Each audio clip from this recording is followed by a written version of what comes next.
Namaste everyone. Let's start the class with some prayers. Om Guru Brahma, Guru Vishnu, Guru Devo Maheshwara, Guru Sakshat Parbrahma, Tasmai Shri Guruve Namaha. Om Bhu Bhuvasvaha, Tatsavitra Varenayam, Bhargo Devasya Dhimahi, Dhiyo Yo Nah Prachodayat. Asto ma Sadgamya, Tamso ma Jyotirgamya, Mrityorma Amritam Gamya.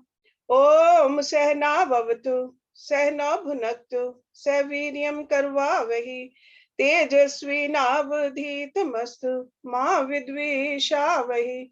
Om Shanti Shanti Shanti Om. So today is the last Wednesday of January. And then we decided that we'll have some questions from you, and then I'll try my best to answer them. So first question, there were not too many questions, but still we'll go through all the questions in the order I received them. So first question was from Usha Bhatt. And she asked that Bhagwan Shri Krishna, Narayan, Hari, Vishnu, are all these the same? And answer is yes. Same names, same person, same personality, same God, same Bhagwan, different names. Okay. So whether we call Bhagwan Krishna or Narayan or Hari or Vishnu. So and is that same Brahma? Brahma too, what we call it, Brahma too? No, Brahma is different. Oh, Brahma is different. Okay. Yeah, Brahma is different than the avatar. Okay, when Lord Krishna took the form over here, so it was a body of an avatar. He had the powers of the avatar. Brahma was still everywhere else too. Okay, so Brahma does not take avatar. Avatar is always different, has godly powers, but we cannot call it a Brahma. Okay. So the second question, next two questions, they were asked by Naina. Her first question was, what is more important, Seva or Sadhana? Okay. Seva or Sadhana? To me, there is no difference between Seva and Sadhana. Okay. So Seva is, if we call it a Guru Seva, what does Guru says? Do the sadhana. Okay, so they both are important. We cannot just say, I'm going to choose this and not do that. When you do the one, you are doing the other also. Okay, they overlap each other. They are connected with each other very intimately.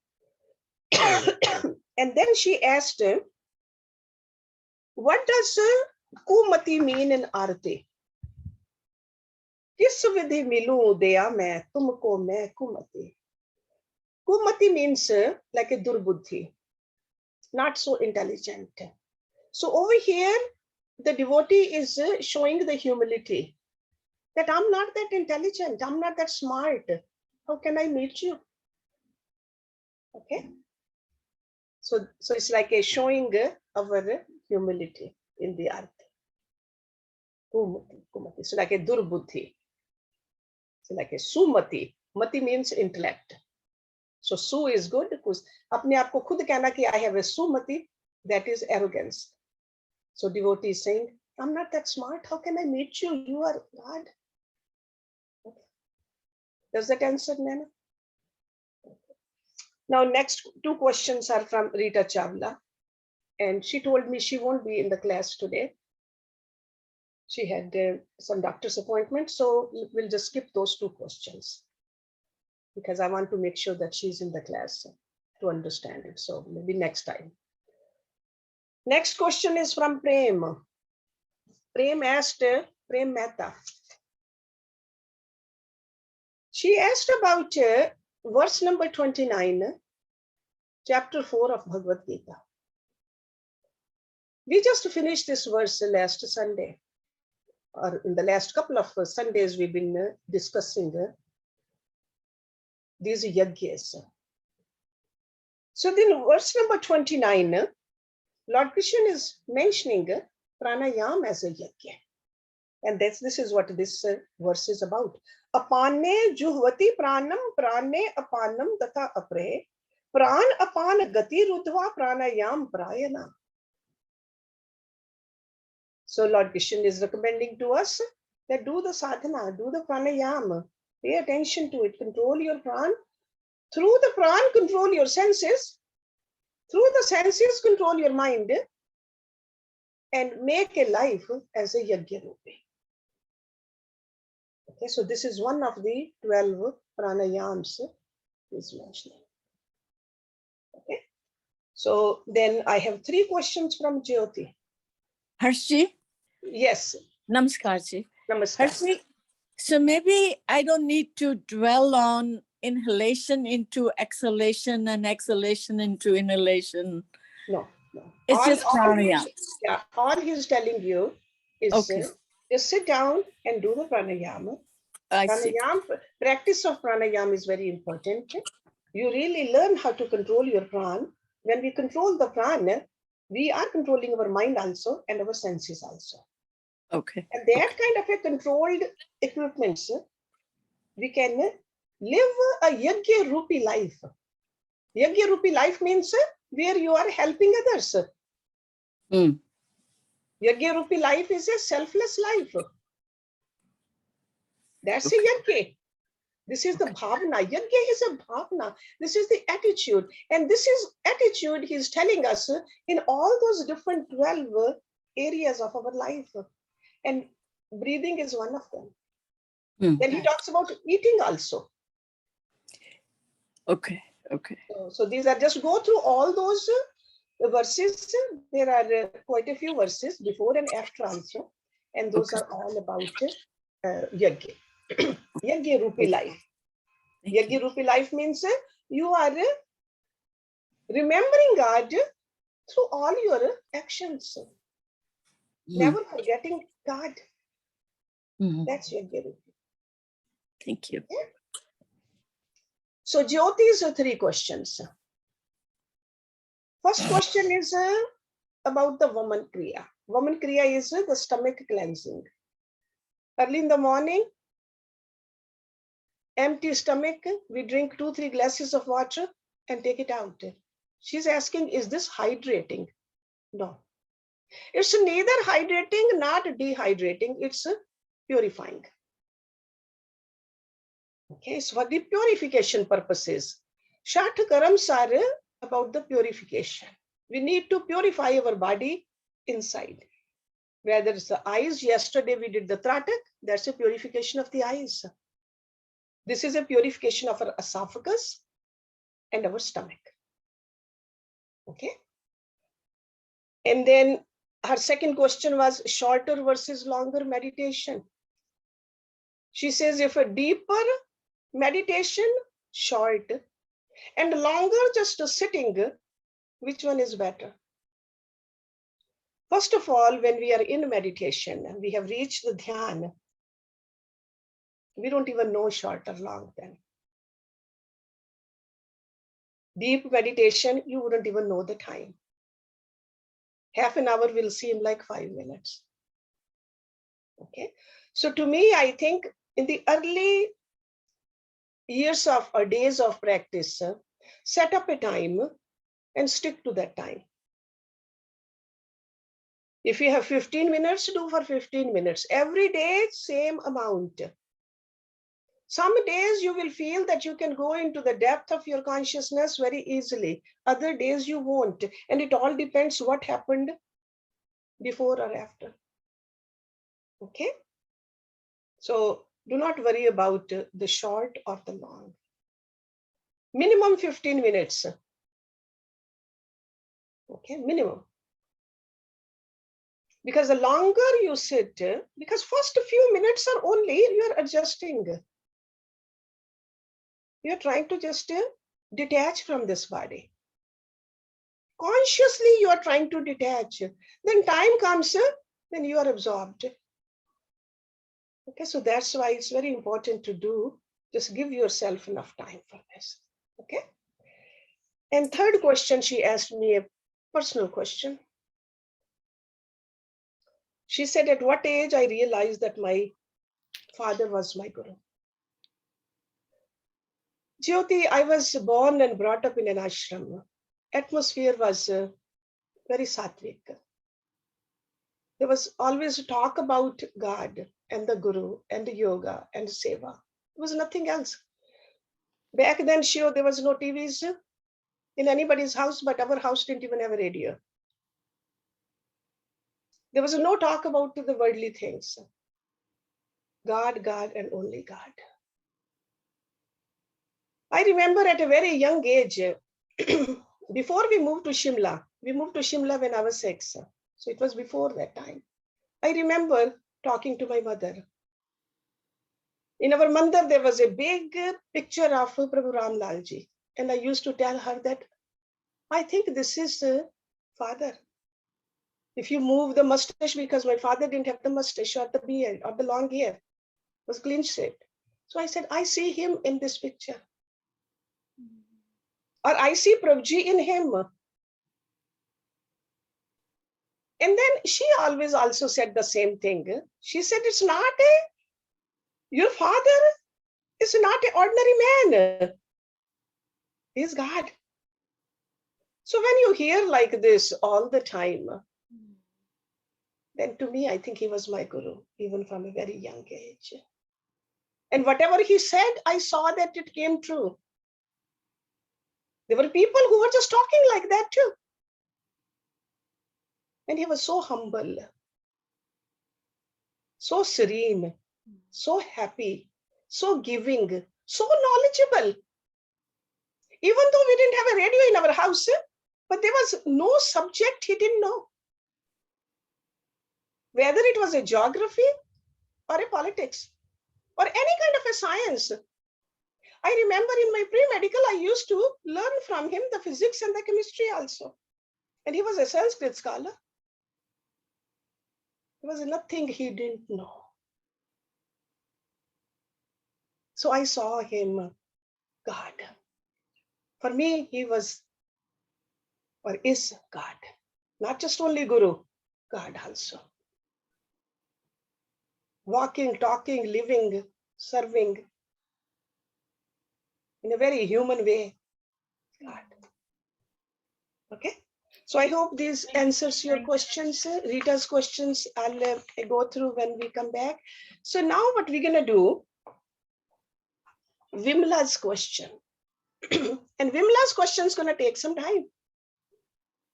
So either we can continue this next fourth or the last Wednesday, or whether if you want, we can continue with the next Wednesday. It's up to you. This class is for you. So she said she would like to know some terminology. Okay. So this is a Vedic knowledge with numbers. Vedic knowledge is it's a knowledge of ocean. It's so deep. But with the help of the numbers, I prepared something. So hopefully you will get something out of it. With the numbers, with the number means, what are numbers? 1, 2, 3, 4, 5, 6, up to 10, I'm going to go through. Okay. So what is one? When we say one is Brahma. According to the Vedic knowledge, God is only one. There could be many forms, but it's only one. And what is God? God is called Om. God is ocean of divine bliss. That's why in Taittiriya Upanishad, we learned that Anando Brahmiti Vyajanat. He is Anand. Anandmayo Abhyasat. Ramayana says, Anand Sindhu Madhya Tav Vasa. Anand Sindhu, that's God. Rig Veda says, Ekam Santam Bahudaha Kalpayanti. That means the absolute truth is one. But it has been described in a variety of ways by the saints. Okay, so remember this, Brahm is one. And then again, there's a saying from Rig Veda, Ekam Sat Vipraha Bahuda Vadanti. That's from Rig Veda. The absolute truth is one, but devotees call him by many names. Many names. You all are familiar with the Vishnu Sahasranama. 1,000 names of Vishnu. Lord Ram has many names. Lord Krishna has many names. Shivji has many names. Those are just names. God is one. Remember that. Whether we call it Om or absolute truth or bliss or Brahma, it's just one.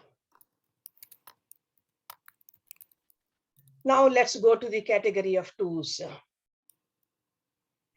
The very first one is vritti. There are two kinds of vrittis. Kalishta and akalishta. And what are vrittis? Vrittis are the modifications of our mind. Vrittis. The fluctuation in our mind. Some fluctuations, they come from afflictions. They can be very painful. Thinking about something sad, kalishta. And akalishta is not painful, opposite of kalishta. Where are these two terms? Of course, they are in the Vedas also.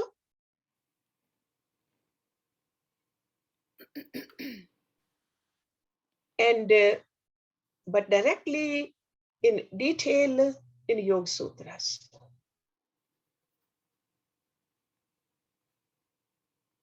Okay, so klishta and aklishta.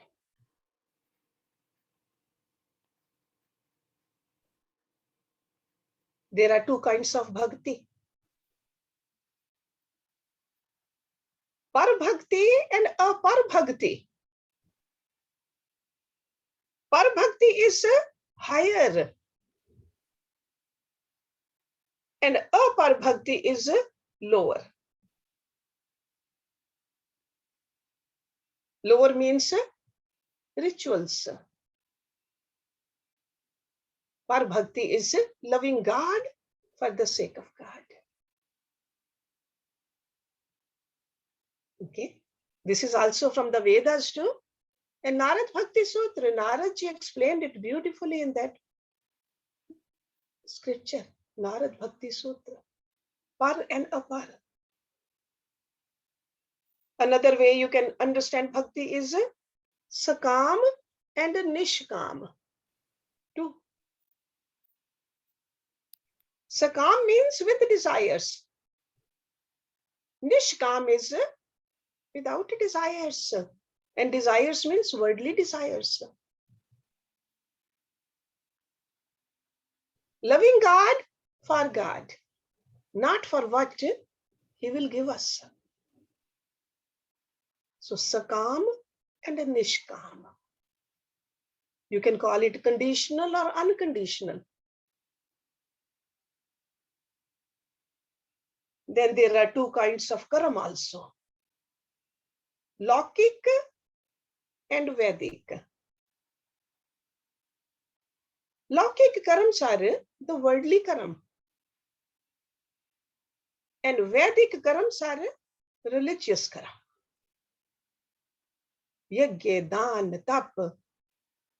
Those are Vedic karam. Lokik karam are all the festivals, all the ceremonies, all kinds of special days we have, special or any duty we do, lokik. Taking care of our children, taking care of our family. Lokik and Vedic. two kinds of yoga. You can say two branches of yoga, Hatha Yoga and Raj Yoga. Hatha Yoga is for the body, starts from the body. Of course, it moves all the way to Samadhi, but it starts with the body. Hatha Yoga. And Raj Yoga for the mind.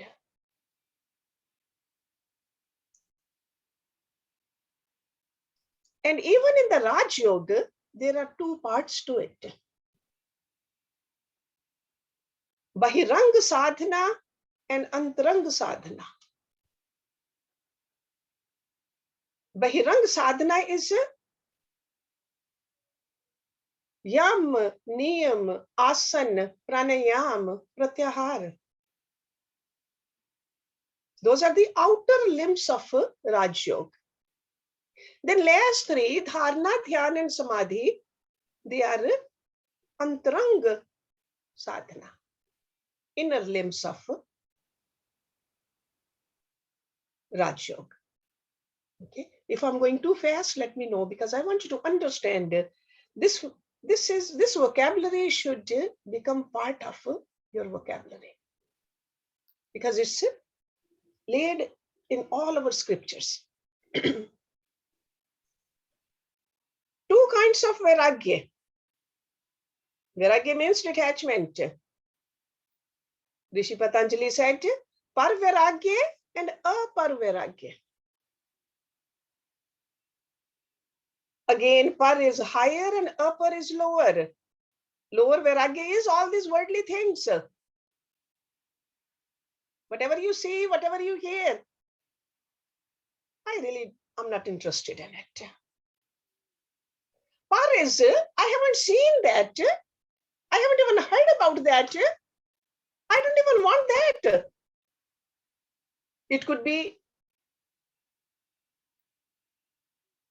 Swarag Sukha. Detached from that too.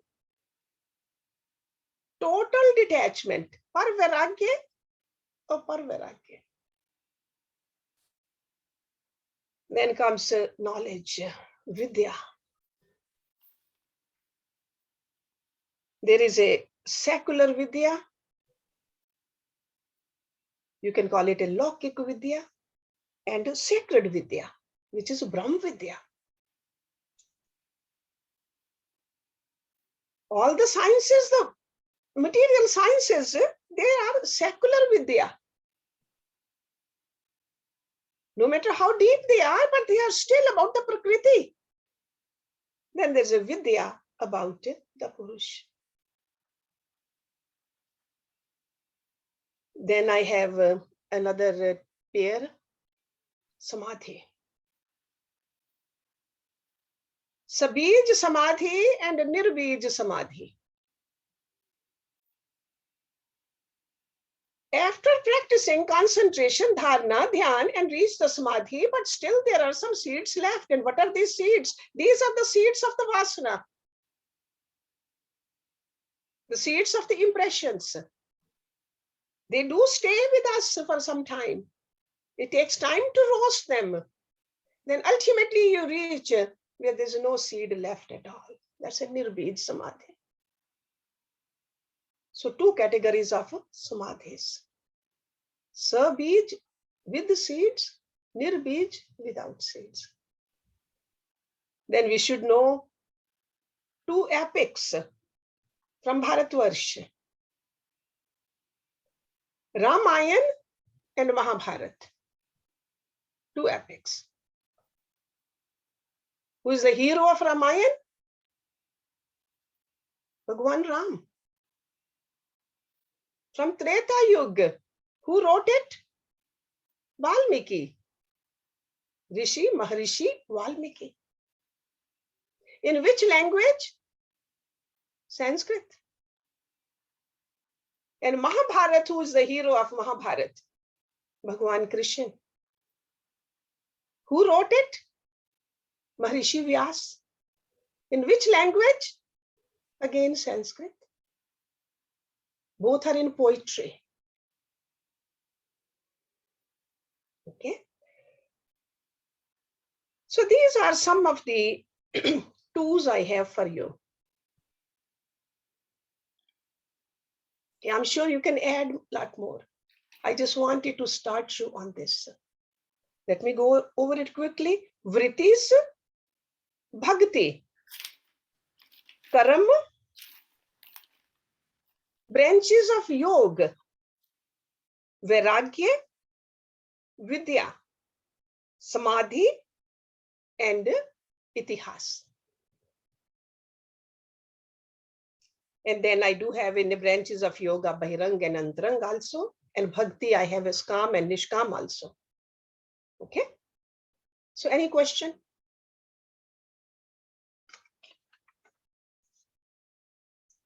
Okay. Let's go through. I think we have enough time to go through the category of threes also. The very first thing I have in the categories of three is guns. There are three gunas: sattvic, rajasic, and tamasic. Right? Sattvic is pure, rajasic is activity, and tamasic is dull, inertia, laziness. Then there are karams. Three kinds of karam: sanchit karam, prarabdh karam, and kriyaman karam. Okay, let me say it again. Sanchit, those are the storehouse of all the karmas. Prarabdh is from the storehouse what we have brought in this current life. And kriyaman karam is what we are doing right now.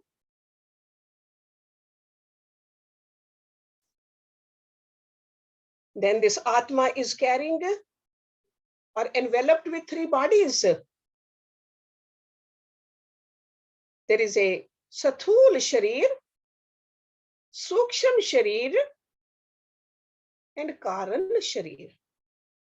In English, it's called gross body, subtle body, and causal body. Whether we study Bhagavad-Gita or whether we study Vivek Chodamani or whether we study any Upanishad, these bodies are mentioned, so we should know. Hersh, can you repeat the Atma again? Atma is enveloped in? Three bodies: gross body, subtle body, and causal body. So, Sathul Shrir is gross, Suksham is subtle, and causal is Karan.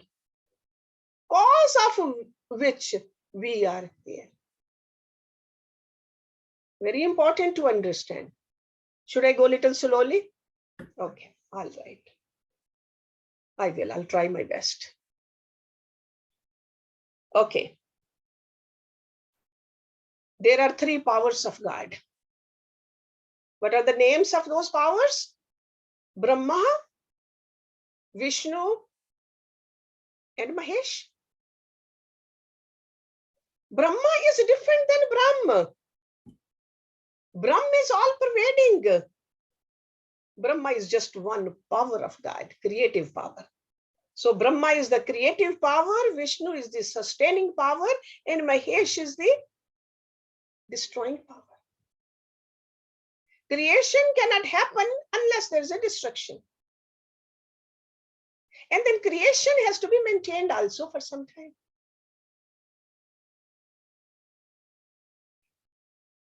Then I have for you three paths of yoga.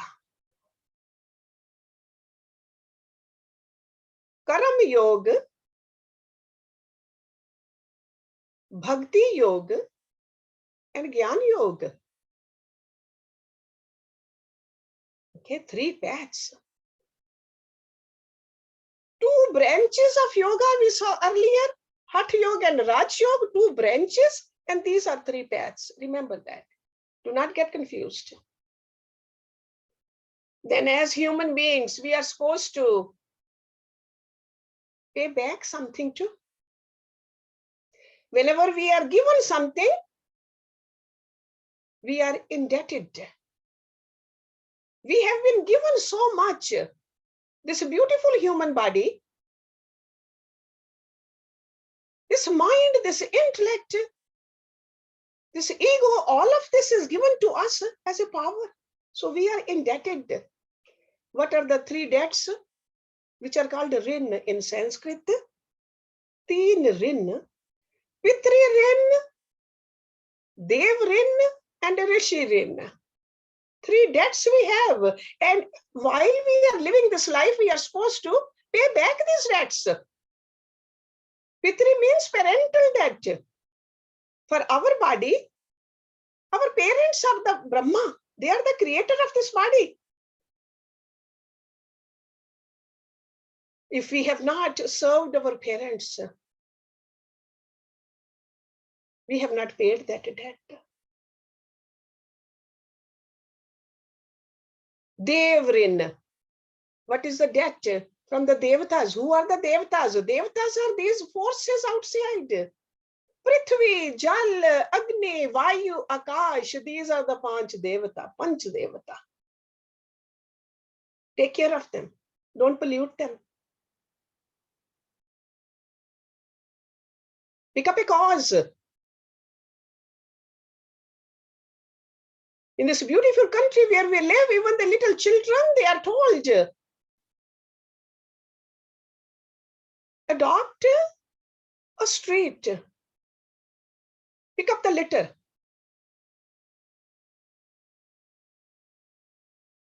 Can't we do that? When we see something falling down, pick it up. Do not pollute. One big way we pollute is by saying the wrong words. We are polluting the Akash. When we lie, when we cheat, when we hurt, when we use the foul language, we are polluting the Akash. Take responsibility. Then the third is the Rishi Rin. Rishis are the one who wrote these scriptures. It's our duty to study them. Rishi Rin. So Pitri Rin, Dev Rin, Rishi Rin. Let's move to Hatha Yoga. There are three bandhs in Hatha Yoga. Mool bandh, Udyan bandh, and Jalandhar bandh. In our Hatha Yoga classes, I often talk about it. With the help of these bandhs, you can make your body healthy. You can learn how to control your mind, control your prana. Bandhs. So Mool bandh is the root lock. Udyan bandh is the stomach lock. Bandh means lock also, bandhana. And Jalandhar bandh is the chin lock. Learn to do that during your meditation. Very helpful. Then there are stages of learning. Shravan, Manan, Nidhi, Dhyasan. Shravan means hearing, reading. Manan means reflecting. Nidhi, Dhyasan means practicing. 3 stages. Then in our body, yogis, they said there are 3 main nadis. Ida, Pingla, Sushushmana. Ida is the left. This is called the moon side. Parasympathetic nervous system. Pingla is the right side. Sun system. Sympathetic nervous system. And Sushushmana is the central nervous system. So that's what it correlates with. So Ida, Pingala, Sushushmana, that's where the prana flows. We are not talking about the Vayu, we are talking about the prana over here, the vital energy. Types of consciousness our scriptures talk about. There are also 3. Jagrat, Swapana, Sushupti. Jagrat is the wakeful consciousness, when we are awake. Swapan is when we are dreaming. And Sushupti is when we are in a deep sleep. We are not dreaming, it's a dreamless. In the Jagrat, our physical body and our subtle body, they are awake. In the Swapana, physical body is inert, but our mind is dreaming. And in the Sushupti, even mind has gone into sleep. No dreams, that's why it's called a dreamless. 3 levels of consciousness. Then there are layers of covering on this Atma. Atma is there, which part of Paramatma, which is all the qualities of the Paramatma, which is ever shining, self-effulgent, but it's covered. It's covered with what?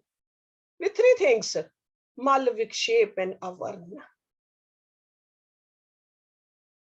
Mal at the physical level, Vikshep at the agitation of the mind, and Avarna is not knowing. It's like a dull intellect.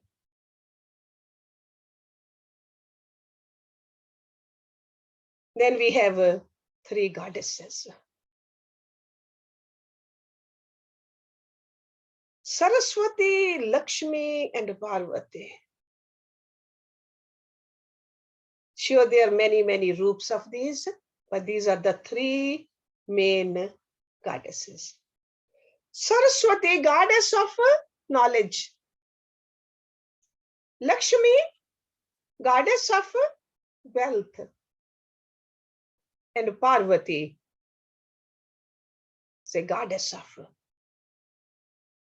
destruction. So Saraswati is a counterpart of Brahma, Lakshmi to the Vishnu, and Parvati to the Mahesh, Shiva. This beautiful Atma, which is part of Paramatma, so powerful. How did it get bondaged? How come we have forgotten that we are part of God? We are all bliss, all powerful, all beautiful. 3 bondages. Those are called Ishnas. Utteshna, Viteshna, and Lokeshna. Utreshna means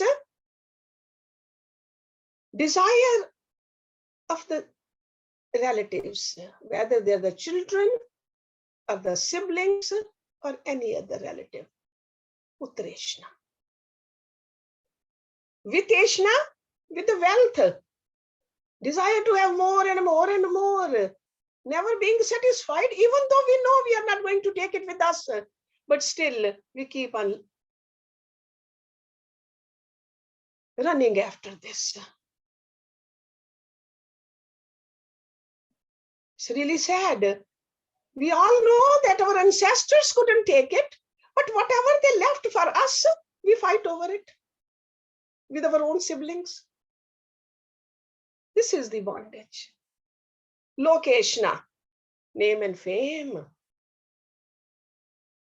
It doesn't even leave the wise people. The gurus, they want to become bigger than the other guru, more popular than the other guru. Lokeshna.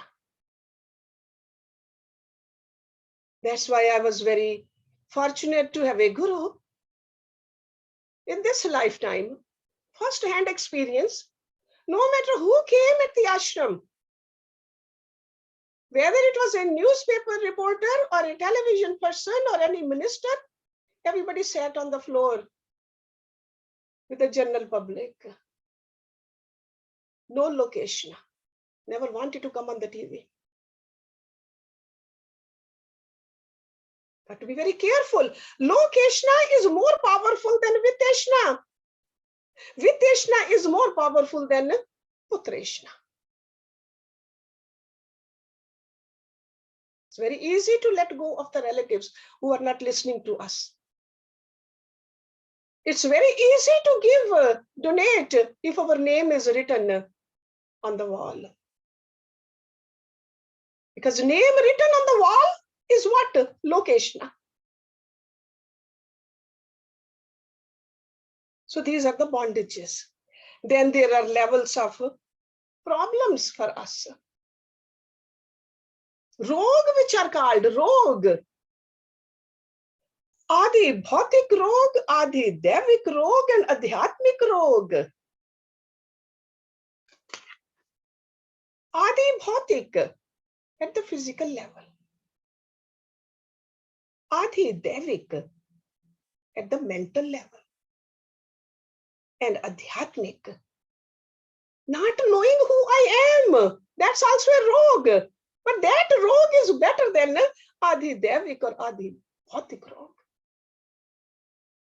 Shedding the tears all night. God, how come I don't see you? My guru says you are everywhere, but how come I don't see you? Not being able to sleep at night. That's adhyatmik rog. But not being able to sleep because my body is hurting, that's adi bhautik rog. Not being able to sleep at night because mind is disturbed, that is adi devik rog. I talk about these three coverings. Malvik shape avarna. There are three ways to remove these coverings also. Shuddhata, ekagrata, and sukshamta. So mal can be removed by shuddhata. That's what yogis talk about in the Hatha Yoga, the Shatkaram, the pranayams, the asanas. Ekagrata, because vikshep avarna, vikshep mal, the physical mal, and then avarna. Avarna can be removed with ekagrata. Agitation of the mind, learn how to concentrate. And sukshamta, this avarna can be removed by making your intellect very suksham. From subtle to the subtlest. So remember, ways to remove coverings by shuddhata, ekagrata, sukshamta. Then the last threes I have. When we do the meditation, the dhyan, the Guru says, do the dhyan on the jyoti, on the light. Light can be three kinds. There can be a sathul jyoti, that could be a light of a diya, light of a sun. Sathul jyoti. Then there's a suksham jyoti, that is a man ki jyoti. Your mind is a jyoti also. And then the third one is the real light of you, which is a atma. The light of your own atma, which resides right here. Okay, let me just quickly go over these. I'm sure that you can add a lot more to it, but I just wanted to share a little information with you based upon this terminology. So guns, three kinds. Karam, three kinds. Bodies, power of God, paths of yoga. Rin, the debts, bandhs, stages of learning. Main nadis, types of consciousness, layers of covering. Goddesses, bondages, ishnas, levels of problems or the rogue, and ways to remove the coverings. And last one was three kinds of jyotis for dhyan.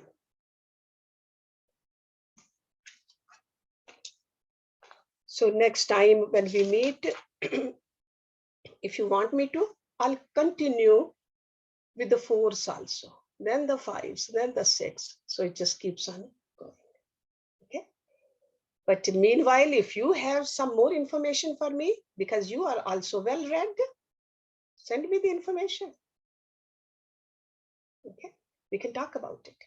Om Purnamada Purnamidam Purnat Purnamudachyate Purnasya Purnamadaye Purnameva Vashishyate. Om Shanti Shanti Shanti Om. Thank you very much for coming and asking the questions also. And